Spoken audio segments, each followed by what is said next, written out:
Being selfish doesn't mean being evil, but it's not always right either. This article explores the nuanced role of selfishness in human behavior, challenging the common moral dichotomy that equates selfishness with evil. Drawing from psychological theory, evolutionary biology, and social philosophy, it argues that while selfishness is a natural and sometimes necessary trait for self-preservation and personal development, it can become ethically problematic in social contexts where empathy, cooperation, and collective welfare are essential. The discussion concludes that selfishness exists on a moral spectrum, and its ethical standing depends largely on intent, context, and consequence. 1. Introduction. The concept of selfishness is often met with moral disapproval. In many cultures and religious teachings, to be selfish is to act immorally, even evilly. However, modern psychological and sociological perspectives suggest a more complex reality. Not all acts of selfishness are harmful, nor are they rooted in malice. In fact, a certain degree of self-focus is essential for survival, boundary setting, and mental well-being. Still, the moral landscape becomes muddied when self-interest undermines social harmony or exploits others. This paper aims to dissect the multifaceted nature of selfishness and to clarify when, how, and why it becomes ethically questionable. 2. The evolutionary basis of selfishness. Selfishness, at its most basic level, is an adaptive behavior rooted deeply in evolutionary biology. From the perspective of natural selection, survival and reproduction are the driving forces behind virtually all life forms. To survive in a competitive environment, organisms must secure access to limited resources: food, shelter, mates, and this often requires prioritizing the self over others. 2.1. The selfish gene theory. One of the most influential frameworks for understanding the biological foundation of selfishness is Richard Dawkins' selfish gene theory, 1976. Contrary to popular misinterpretations, Dawkins did not argue that humans are inherently selfish or immoral. Instead, he explained that genes behave in ways that maximize their own replication. From this genetic perspective, behaviors that increase an organism's chance of surviving and reproducing, even if they seem selfish on the surface, are favored over time. For example, a mother bird feeding her own chicks instead of those from a neighboring nest may appear to be acting selfishly, but this behavior ensures that her own genetic material is passed on. Similarly, human tendencies such as protecting one's family or pursuing personal success can be seen as evolutionary strategies for preserving and spreading one's genetic legacy. 2.2. Kin selection and reciprocal altruism. While selfishness may seem to dominate, evolutionary biology also accounts for cooperative behaviors, but even these are often rooted in self-interest. The theory of kin selection explains altruism toward relatives. Helping a sibling or child survive indirectly helps an individual's genes continue through another carrier. The closer the genetic relationship, the more likely altruistic behavior will occur. Additionally, reciprocal altruism, a term introduced by Robert Trivers, describes a system where individuals act in the interest of others with the expectation that the favor will be returned in the future. This kind of delayed selfishness allows social bonds and cooperative communities to form, increasing the survival odds for all involved. In this view, even acts of kindness or generosity can be explained through long-term self-benefit. 2.3. The role of competition. Competition plays a crucial role in natural selection. In environments with scarce resources, selfish behavior can be the difference between survival and death. Dominant members of a group may assert control over food or mating privileges.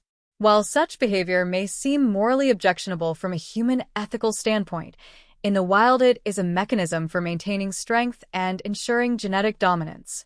In human societies, evolutionary remnants of these competitive instincts manifest in more complex forms such as career advancement, resource hoarding, or social status climbing.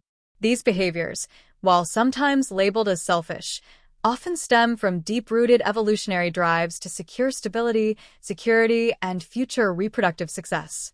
2.4. Psychological correlates, self-preservation, and the ego. From a psychological standpoint, the human brain has evolved to prioritize self-preservation. The fight-or-flight response, for example, is a selfish mechanism meant to protect the individual from harm. Similarly, the ego, a concept widely explored in psychoanalytic theory, plays a central role in maintaining a stable sense of self in the face of external threats and internal desires. While Sigmund Freud viewed the ego as a mediator between the id, primitive impulses, and the superego, moral conscience, more contemporary theorists like Carl Rogers and Abraham Maslow saw the development of a healthy self-concept as essential to personal growth and well-being. In this light, a certain degree of selfishness in the form of self-care, goal-setting, and emotional regulation is not only natural but necessary for psychological health. In sum, selfishness is not a moral failing but an evolutionary inheritance. It is part of the biological machinery that has enabled humans and other species to survive, adapt, and thrive. Recognizing this origin allows us to better understand selfish behavior without immediately condemning it. However, while selfishness may be evolutionarily rational, this does not automatically make it ethically desirable in all situations. Attention explored in later sections of this article. 3. The social cost of selfishness. While selfishness may offer evolutionary advantages on an individual level, it can carry significant social costs, particularly in complex human societies that depend on cooperation, empathy, and trust. Humans are not solitary animals. They survive, thrive, and find meaning largely through relationships and group belonging.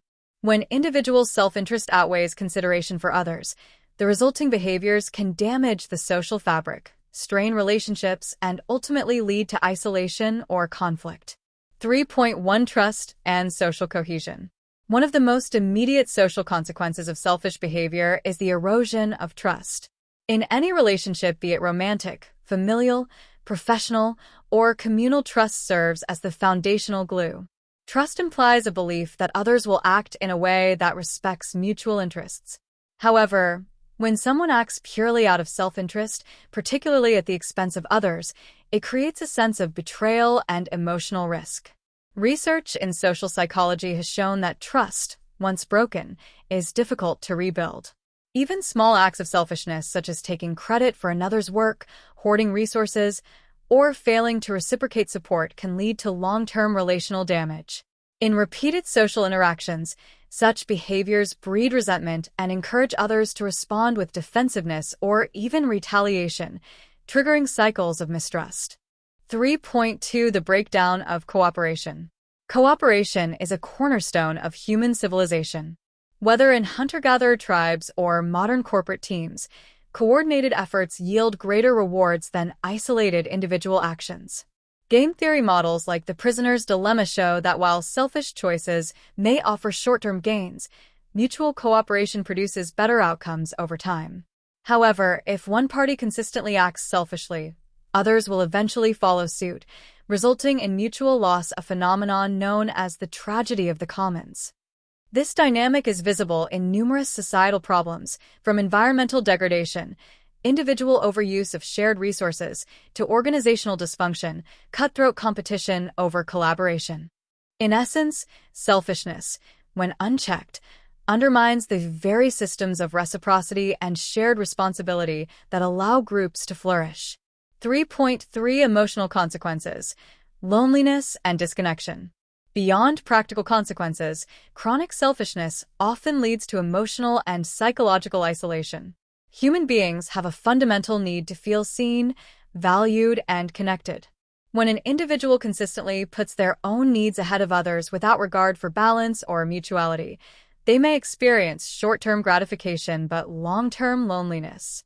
A 2018 study published in Personality and Individual Differences found that people with high levels of narcissistic traits often associated with extreme selfishness tend to report lower levels of life satisfaction and meaningful relationships. While they may succeed in dominating social situations or achieving individual success, they frequently struggle with empathy and sustained interpersonal intimacy. Moreover, selfish individuals may find themselves excluded from group dynamics, perceived as untrustworthy or manipulative. The desire to win in every interaction can backfire socially, leaving them without allies when they are most needed. 3.4 Moral and cultural condemnation. On a broader level, selfish behavior is often judged harshly by moral and cultural standards. Many religious and ethical systems, including Christianity, Islam, Buddhism, and Confucianism, emphasize humility, compassion, and altruism as virtues. In these worldviews, selfishness is not only a personal failing but a social and spiritual one. Cultures that emphasize collectivism, such as those in East Asia, view the self primarily in relation to the group. In these societies, selfish behavior is frequently equated with dishonor, shame, or even social deviance. Meanwhile, even in individualistic societies, there is often an unspoken expectation that people contribute to the greater good, especially in times of crisis or shared struggle. When individuals deviate too far from these norms, they may face social ostracism, reputational damage, or moral condemnation consequences that can significantly impact their well-being and future prospects. 3.5 The ripple effect on group dynamics.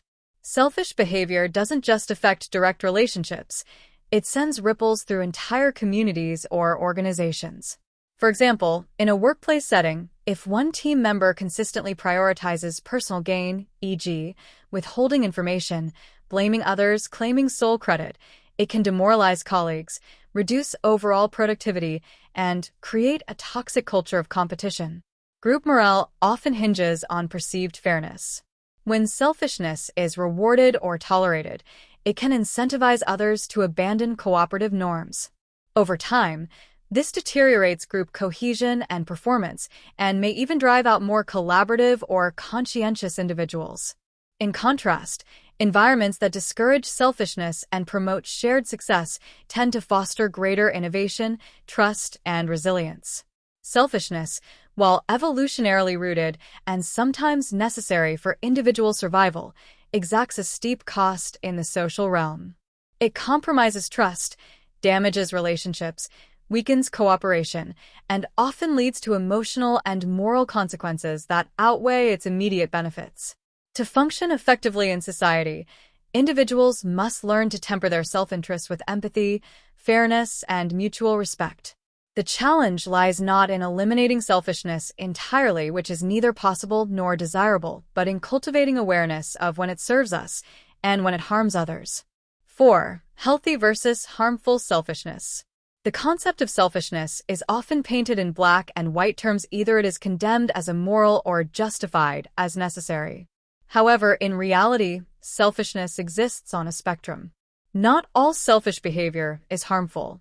In fact, certain forms of selfishness are essential for psychological health, personal growth, and boundary setting.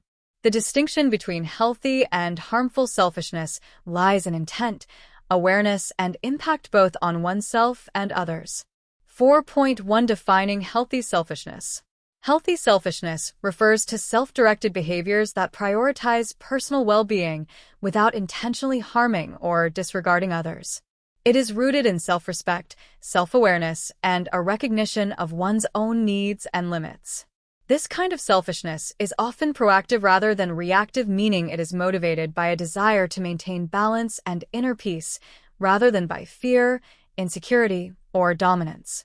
Examples of healthy selfishness include saying no to commitments that overwhelm you, taking time for rest, reflection, or personal goals, setting boundaries with people who drain your energy, leaving toxic environments, even if others disapprove, investing in your physical and mental health, even if it means prioritizing yourself over others' expectations. Psychologist Kristen Neff, known for her work on self-compassion, argues that healthy selfishness is not about indulgence or entitlement but about being as kind to oneself as one would be to a close friend. Research indicates that individuals who practice self-compassion are not only mentally healthier, but also more empathetic and less likely to engage in aggressive or antisocial behavior. Neff, 2011. In this context, healthy selfishness actually strengthens social bonds. People who are grounded in self-care are better equipped to support others without resentment or burnout. 4.2 Recognizing harmful selfishness. On the other end of the spectrum lies harmful selfishness, which disregards or exploits the needs, rights, or emotions of others for personal gain. This form of selfishness is often manipulative, short-sighted, and rooted in ego, insecurity, or entitlement. It can manifest as a sense of superiority, an unwillingness to share, or an obsession with winning at any cost. Examples of harmful selfishness include taking credit for others' work to advance your own career, refusing to compromise in relationships out of pride or control, exploiting someone's trust or vulnerability for personal benefit, breaking promises or commitments purely for convenience, ignoring the consequences of your actions on others' well-being. This type of selfishness is often associated with traits such as narcissism and Machiavellianism. It leads to toxic environments in families, workplaces, or communities. Over time, those who engage in this behavior may experience social isolation, reputational damage, and a deep sense of emptiness as their connections become transactional and superficial. Harmful selfishness is usually reactive or compensatory, driven by fear of vulnerability, desire for validation, or belief in scarcity. Unlike healthy selfishness, which protects the self without harming others, harmful selfishness prioritizes the self at others' expense. 4.3 Context and Intent. The moral gray zone. It is important to note that the line between healthy and harmful selfishness is not always clear. Context matters. For instance, quitting a group project to focus on your own priorities may be seen as selfish, but what if you were being taken advantage of? Likewise, prioritizing your career over a relationship could be either a mature decision or a damaging one, depending on the circumstances. Intent plays a critical role. Is the behavior meant to protect your well-being or inflate your ego? Is it an act of self-care or self-glorification? Healthy selfishness is often guided by emotional intelligence, the ability to consider both one's own needs and the needs of others. Harmful selfishness, by contrast, tends to be impulsive, dismissive, and blind to consequence. 4.4 Societal and cultural influences. Societal norms can also influence how selfishness is interpreted. In Western, individualistic cultures, self-interest is often framed positively as ambition, independence, or confidence. In contrast, collectivist societies may view even minor self-focus as inappropriate or disrespectful. Gender norms further complicate this picture. Research suggests that women are more likely to be socially penalized for asserting their needs, while men may be rewarded for the same behaviors. As a result, women may suppress healthy selfishness out of fear of being labeled selfish, while some men may be encouraged toward harmful forms of selfishness under the guise of strength or leadership. 4.5 The balance. Selfishness as a skill. In truth, navigating selfishness is not just a moral decision, it is a skill. It requires self-awareness, emotional maturity, and situational discernment. The goal is not to eradicate selfishness, but to channel it wisely. Balanced individuals know when to put themselves first and when to defer to others. They understand that long-term relationships are built not on self-sacrifice or self-centeredness, but on mutual respect, honest communication, and flexible boundaries. As Abraham Maslow suggested in his hierarchy of needs, once a person's basic and psychological needs are met, they can pursue self-actualization, a state that naturally includes contribution to the greater good. In this light, healthy selfishness is not the opposite of altruism, but its foundation. Selfishness is not inherently bad, but it must be understood, refined, and ethically managed. When rooted in self-respect and emotional clarity, it fosters personal strength and healthy relationships. When driven by fear, pride, or exploitation, it becomes corrosive. The key is not to eliminate selfishness, but to practice it with wisdom, using it to build a life of integrity, connection, and conscious choice. 5. The moral ambiguity of self-interest. Self-interest is not inherently good or bad, it is morally ambiguous, depending on context, intention, and outcome. While it often overlaps with selfishness, self-interest is broader and more nuanced. It includes not just instinctive survival behaviors, but also conscious decisions aimed at personal growth, autonomy, and fulfillment. The challenge lies in discerning when self-interest supports a healthy life and when it compromises ethics, empathy, or the greater good. 5.1 Self-interest versus selfishness, a crucial distinction. Though often used interchangeably, self-interest and selfishness are not the same. Self-interest is the pursuit of one's own well-being, security, or goals which can be done ethically and even altruistically. Selfishness, on the other hand, is typically defined by disregard for others. For instance, self-interest is saving money for your future. Selfishness is refusing to help someone in need even when you could easily afford to. Self-interest is choosing a career path that brings you joy and security. Selfishness is stepping on others to get there, regardless of the harm caused. Philosopher Ayn Rand controversially argued that rational self-interest was the highest moral purpose of life. Critics, however, warned that unregulated self-interest could lead to narcissism, social fragmentation, and moral relativism. In reality, self-interest exists on a spectrum, where it may either align with or diverge from ethical and communal values. 5.2 Ethical egoism versus altruism. In moral philosophy, ethical egoism holds that individuals should act in their own best interest because this leads to optimal moral outcomes. Proponents argue that self-responsibility encourages individuals to create value, develop competence, and avoid dependency on others. For example, by working hard to become financially stable, a person contributes to economic productivity and becomes less of a burden on society. In contrast, altruism is the selfless concern for others' well-being. But strict altruism can lead to burnout, exploitation, and martyrdom if it neglects the self. The tension between egoism and altruism underscores the ambiguity. Can one live a moral life by always giving, or is moral action sometimes rooted in serving oneself first? Modern ethics often attempt to reconcile this with enlightened self-interest, the idea that helping others ultimately benefits the self, e.g., through mutual trust, reciprocity, or emotional satisfaction. 5.3 Context-dependent morality. Self-interest becomes morally ambiguous when its effects are indirect, delayed, or hidden.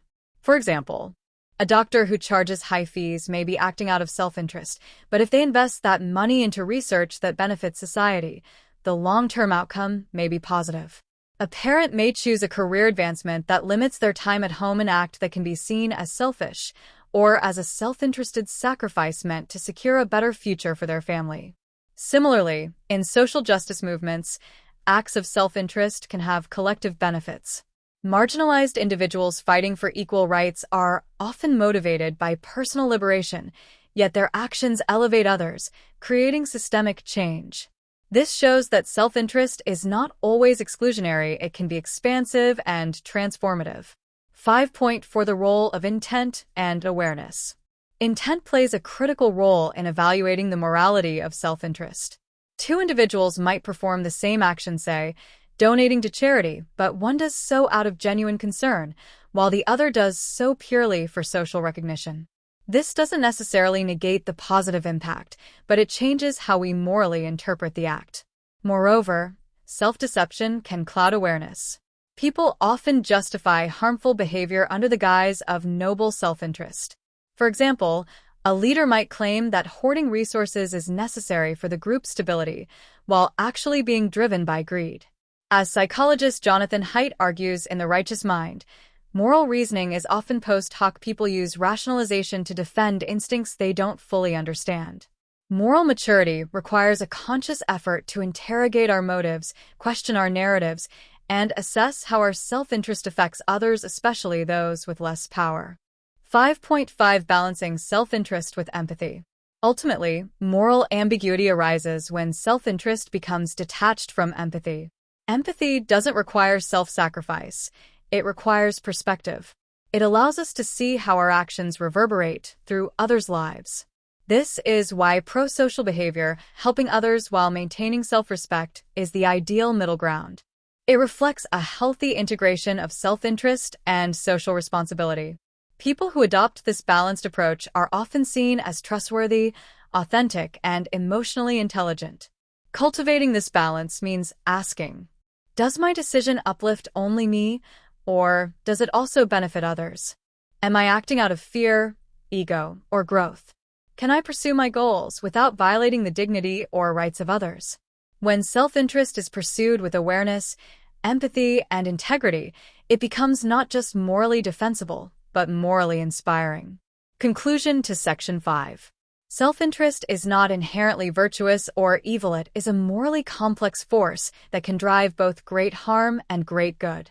Its ambiguity lies in the interplay between motive, impact, and context. When guided by awareness and empathy, self-interest can lead to personal fulfillment, ethical leadership, and social contribution. But when driven by fear, ego, or disregard, it can corrode trust and damage the very systems we rely on. The moral task, then, is not to suppress self-interest but to evolve it. 6. Conclusion. Selfishness is a double-edged sword. It is neither inherently evil nor inherently virtuous. Like most human traits, it exists along a continuum, shaped by intention, impact, and context. Being selfish doesn't mean being evil. Sometimes it is necessary, and even healthy. But selfishness that consistently comes at the expense of others, or that disregards communal ethics, is not just problematic, it's destructive.